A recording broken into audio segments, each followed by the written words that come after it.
playing catch. I was good at the skills part of the game. I could put the bat on the ball. I was just a nice, good player.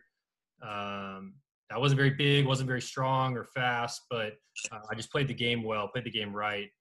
And then once I got to the big field, probably the best thing that ever happened to me was I played the least amount of baseball when I was 13, and I sat the most I ever sat, and it was the best year of my career because I learned the most. I played with players that were better than me.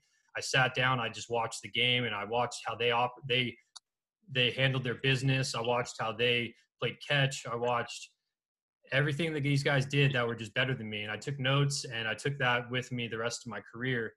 And so I was really a Legion ball player. I didn't do a ton of travel ball stuff till I was about 17.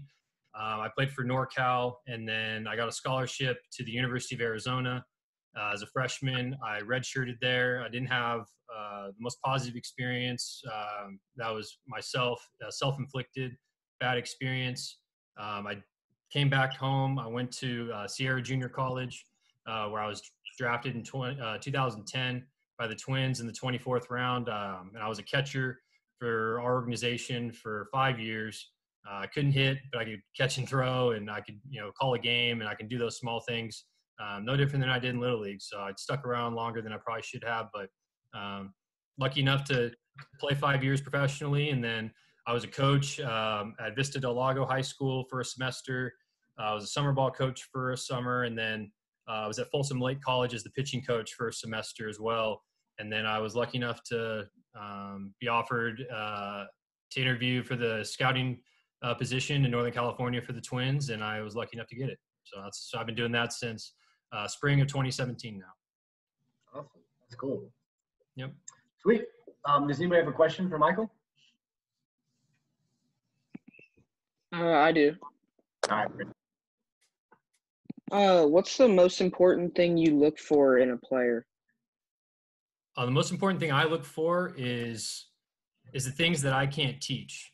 I can teach you how to field a ground ball. I can teach you how to, for the most part, hit for power or anything like that. But really, it's what you do when the ball is not in play. What's your body language like? What kind of confidence do you have? What kind of kid are you? What kind of work ethic do you have? What kind of instincts do you have? Are you thinking 2 plays ahead, or is the game faster than you are playing it? The things that I can't put a number on. I can't say, I can say you throw 95 miles an hour, and I can say that's a good fastball. That's fast. But I can't say that, I can't put a number on your confidence or your game awareness, your self-awareness. Those are hard for me to figure out, but when I do figure them out and they're very good, they take you a long way. So for you guys, everyone's talented. You're all talented. You're the reason you're playing. You love the game, but the real separator for a lot of people is their work ethic, their confidence, and who they are as a person and a player. When I go to games, I don't need to see you go 4 for 4 every game. I need to see you go 0 for 4, and how do you react to that 0 for 4? Do you take your at bat out to defense and let it affect you? Because if you do, I'll notice and I'll write that down, and that'll be a negative. So those are the things that I look for in players, and mostly it's not stuff that you do physically. It's not how good of a player you are as a baseball player. It's how you react to failure. It's how you react to adversity, and when your back's up against the wall, who are you? Nice. That's awesome. Yeah. So if you guys want to play professionally, you have those aspirations, even to play at the college level, and you got a scout that's watching you, they're always watching, not just how your play is, but how you carry yourself, how you treat your teammates, things like that. So, that's something at your guys' age you can start working on now, because you guys have a lot of time till you get to that point. So that's something that becomes super important as you progress, and go level to level. All right. Who's got another question? I do. What's up, Jordan? What's the biggest thing that separates the good players from the great players? Ooh, Self-confidence and self-awareness. I think knowing that you're good, knowing what you're good at and your strengths and what your weaknesses are really help you impact the game in other ways. If you're not very fast, you probably shouldn't be stealing bases. But if you see that ball goes into the gap and you have the center fielder and the left and the right fielder collided or they didn't communicate properly, taking that extra base, those are what the good players, those are what the great players do. The good players just say, I'm not fast enough, I didn't get a good read, I wasn't confident enough in my jump, I'm going to stop at second base, and I lost 90 feet because I wasn't aware of the game, I wasn't aware of my next play, what I should be planning on having happen and reacting to that. And so I think that's, for me, like things that the guys who know who they are and what they do well, and don't try and do something they're not. I mean, Jordan, for example, you shouldn't be trying to hit the ball out of left field at Mather as a left-handed hitter at 14 years old. You're not going to do, but you should be willing to take your single the other way, for an example. Not trying, just knowing who you are as a player is a big deal, and that's how you're going to be able to understand your growth process, what you need to do better, what you need to do more, and what you need to improve on to better your game, and what maybe you don't need to worry about so much. Instead of working on everything, work on the things that you're really good at, get really good at those, and then worry about the things that maybe take more time and aren't as important right now. But for me, yeah, self-confidence and self-awareness are a big deal. It really shows up in the game. Take the small things, taking extra bases, arm faking with arm faking and going backdoor on somebody is a bit, things like that. Those are the things that separate guys and get those extra outs. I mean, those are winning players. That term, be a winning player, is a big deal to us in our industry. Awesome. All right, who's got another question? Keep them coming, guys. Okay, I do. I got one. Or you can go, Brady. There, Brady. What is the biggest thing you look for in like a hitter? I look for bat to ball. First, the swing mechanics. Having a good swings don't change very much. We don't, in our opinion or my opinion, I don't think swings change a ton. So when I'm talking high school, college guys, for you, they're going to change a lot. You guys are so young. You're going through so many different growth spurts and everything. I would say it's different for you. For your age group, I'll make this more specific. I'm sorry. For your age group, bat to ball skills, making contact. I think that's the foundation of a good hitter is bat to ball skills and pitch recognition and plate discipline. So those three things that you can do and make you a good hitter, and those are going to last forever. Those are going to carry on through your entire career. If hitting the ball far is great, but if you only do it once out of 20 swings, you're not helping anybody. So for us, we want a foundation, something that we can project and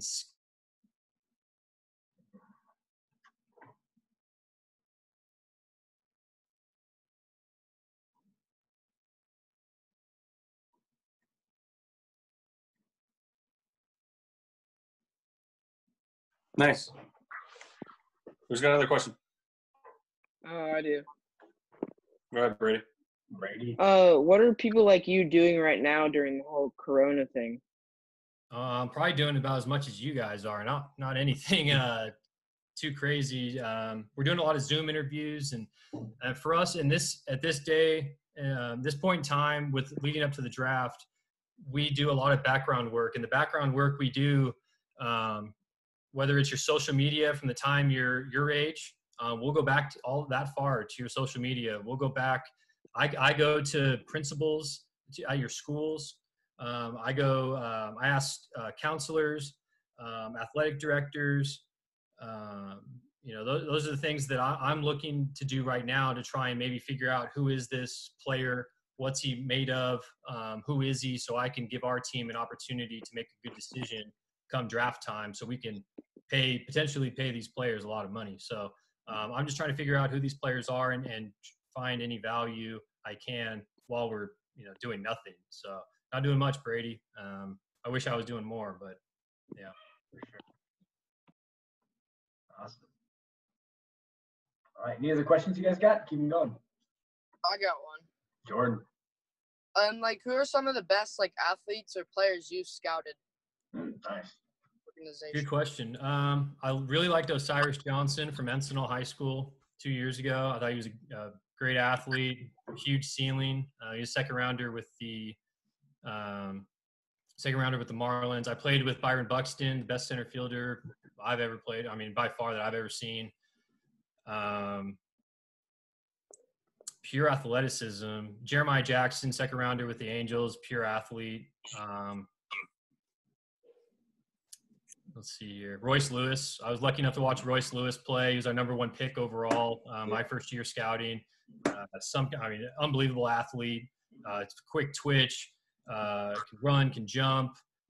He really just has a ton of body control. Really special athlete. And really, Jordan. I mean, we all genetics are king. There's only so much you can do to fight and go against genetics. So really, athleticism is a big separator too. How much you work on your body, taking care of it now. You guys are talking about push-up competitions.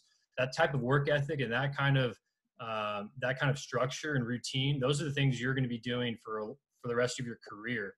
Starting now is the right time to do it, and taking care of your body and figuring out the way to be the best athlete you can. That's gonna allow you to play longer. That was the one thing I was lucky enough to have a late growth spurt. I didn't grow, finished on growing until I was about 19, but I didn't have a growth spurt until I was 17, and I was lifting at the time, so it worked out. But I helped my athleticism by working on my body while I was growing, and so I had coordination. My muscles had my muscles were growing a little bit, just starting out, and so it was a good time, and it worked out that way. It was good timing, but really those athletes, those guys that you see up at the draft, if you guys ever follow the draft one day, the guys at the top of the list, they're not bad athletes, and if they are, they really, really, really hit. It's one of the two. So working on your body, taking your body seriously, start now. And it sounds like you guys have that routine going already by doing these challenges, and you're farther ahead than you know, to be honest. I mean, these are not a lot I wasn't doing what you guys are doing at your age, so you're already ahead of where I was. So if that helps you, keep in perspective where you're at in your development, you guys are very far ahead. But take advantage of that opportunity, being that far ahead, because it's a lot of people would kill to have that opportunity. A lot of people would really love to be in your spot. So take advantage of that while you guys can. Yeah. Nice. Cool. I have another question. Go, Brady. What's the most important stat that you guys look at when you're scouting players? That's a good question.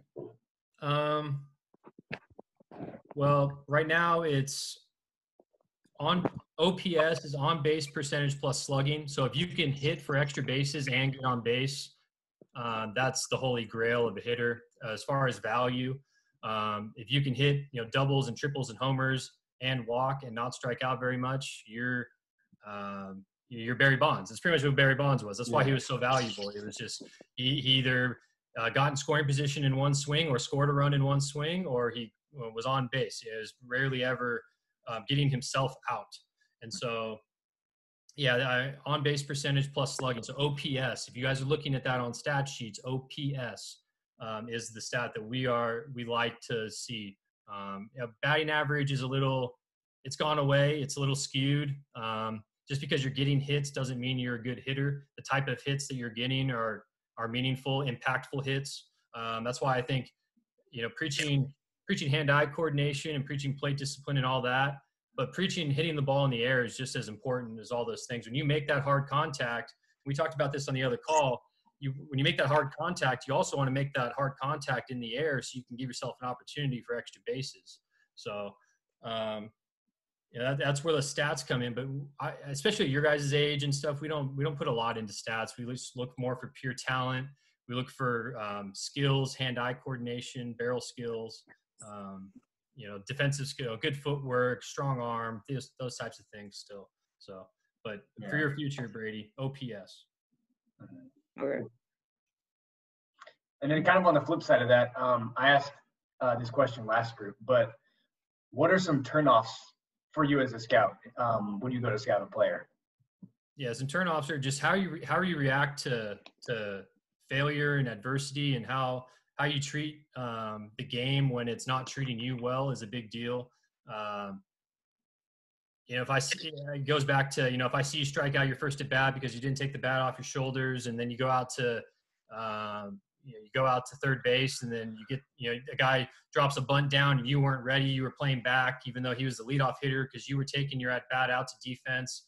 I'm going to notice that, and that's a turn off for me. It's just something that a lack of game awareness, a lack of feel, a lack of attention span to the game. And that's throwing your helmet's a big why do you need to do that? That's you're drawing attention to yourself unnecessarily, and I only want to notice the good things. Don't let me notice the bad things. So how guys react to when they're not going well, even though I'm there. I mean, a lot of players know I'm there, so they want to perform, right? So they sit here and get pressure, and I'm nobody. I'm the least amount of pressure you're going to feel. I mean, imagine feeling 50,000 people in Yankee Stadium, yelling, "I'm your daddy." It's I'm not pressure. I'm not pressure. If you feel pressure playing in front of me, that's not gonna. You got a long ways to go. So those types of things that just how you. I can take a guy. I'm gonna go back and watch a dude who goes 0 for 4, and he makes all the plays on defense. He's engaged. He's taking quality at bats, even though despite the 0 for 4, they were quality. I'll go back and watch that guy. But I won't go back and watch the dude who, like I said, slams his helmet after his first at bat, striking out, looking, and then isn't paying attention on defense the next time a ball comes at him. Yeah, makes sense. Yeah, awesome. All right, who's thought of another question? I got one. Yeah. What's the plan for this year's draft? How is it changing from a normal one? This year's draft it's an odd setup. I think a lot of guys didn't get the opportunity to maybe make some more money, have a longer spring, that were less famous coming into the spring. That's another thing you guys will deal with, but that's a different discussion. But we're probably going to go towards what we know. And what I mean by that is probably more college heavy, probably more stat heavy. The high school.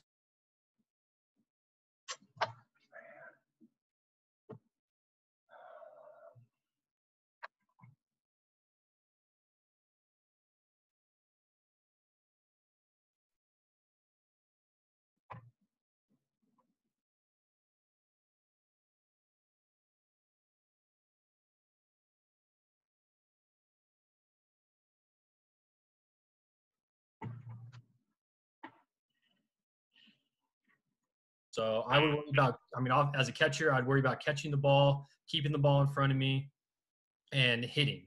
That's my main thing. Nice. Who's got another question? I do. All right, Brady. What's the lifestyle of a scout like? Are you traveling every day to go see games, or is only a few games a month, or how does that work? Well, Brady, I'm a single guy. I'm single and 30 years old, so I don't have anything holding me back. For me, I go to a game or a practice or something baseball related 6 out of 7 days a week at least, if not 7. I try and find something I can do. If it means going to a practice and watching a kid, how he interacts with his teammates, I'll do that.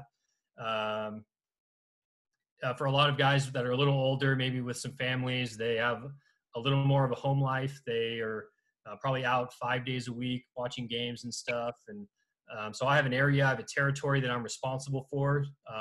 From Fresno's the bottom, and then the top of my area is Northern California, or is California-Oregon border. And then I also am responsible for Reno. So every player within that area I'm responsible for, and knowing who they are and how who they are as a player and a person. So the job's never done. I have a lot of work to do on each guy, but it's an exciting life. I never thought I'd do it, but I was lucky enough to fall into it, and I love it, and I had no idea I would. So if any of you guys ever get an opportunity to scout, I highly recommend it. It's incredibly rewarding, and if I can ever help someone reach their goals and their dreams, it's no different than when I was a coach. I had the same type of thing as a coach, and if I can help that, I want to. And so luckily I'm in California where we have a lot of talent, and I'm out doing stuff all the time. So if you guys are good, if you guys end up being good players, you will see me. I will find you.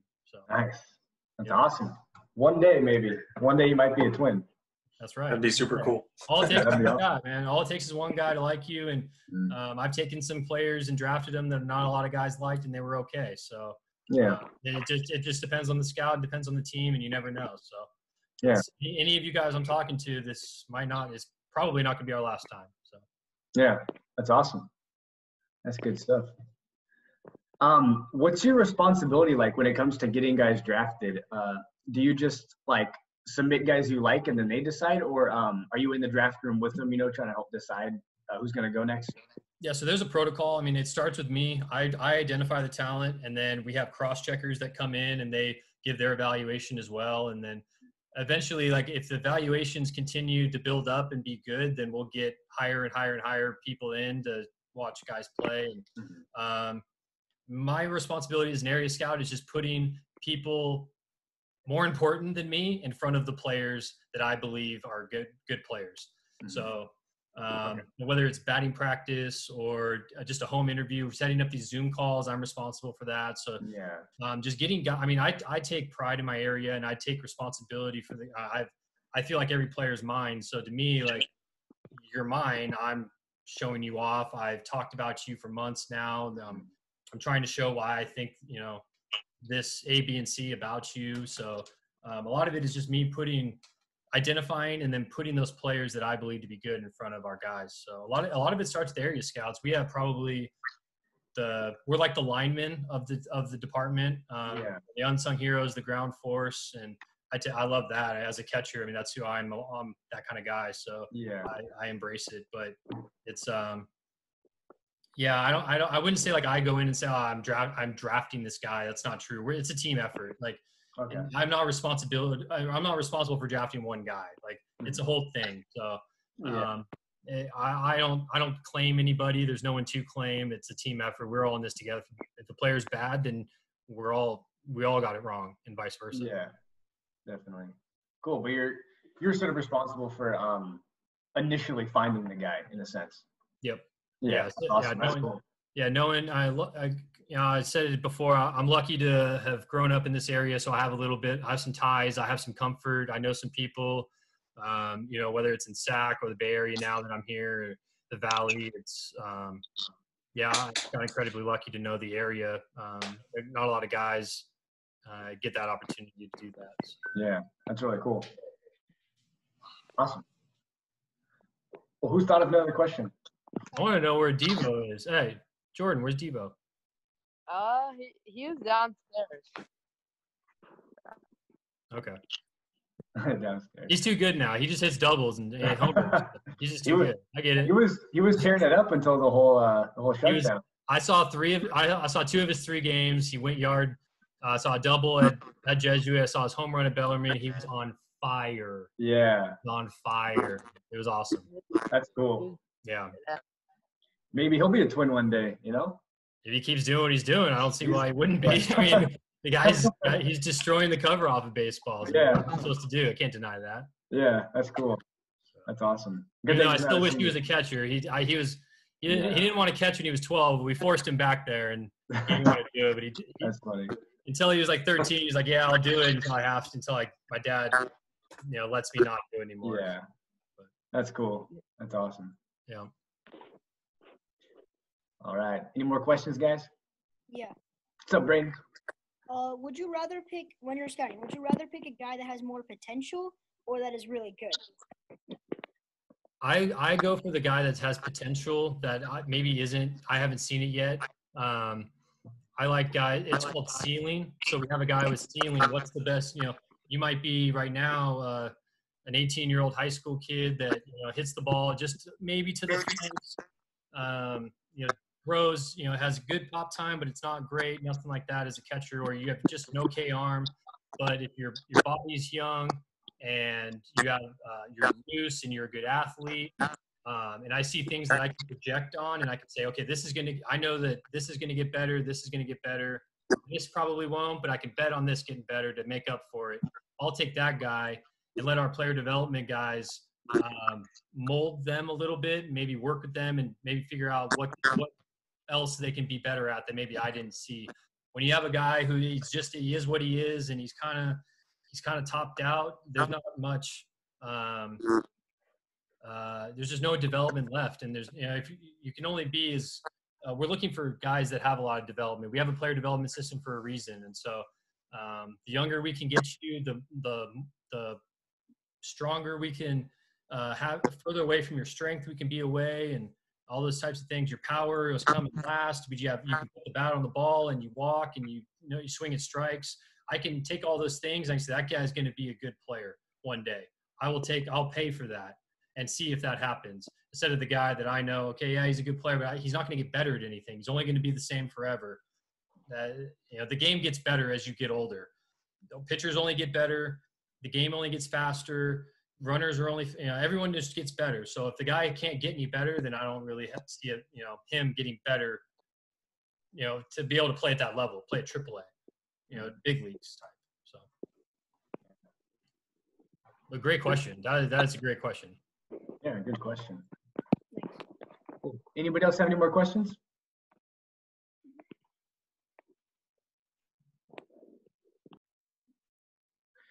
All good. Did you want to say anything else, Michael?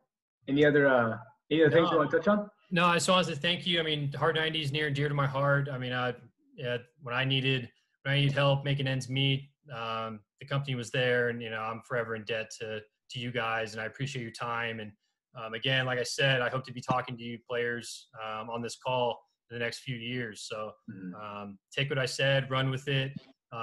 If you guys ever need something, my number, ask Christy Sarabia for my number. I have no issues ever giving it out. Please contact me if you have a question. If this call wasn't enough for you, you want to talk some more, I'm an open book. So this is all I do. I mean, like I said, I'm 30 years old, single. You guys need something, I'm here for you. So yeah, holler. Awesome. Thank you so much. Awesome, that means man. a lot. Thank you. No problem, guys. Yeah. Like I said, best of luck, and just stay healthy and have a great summer. Okay. Thank you. Thanks for your time. We appreciate Thank you. it a lot. Of course, guys. Anytime. See you guys. Cool. See you guys. Thank you. See you guys. Have a good weekend. Yeah. Thank you. Thank you.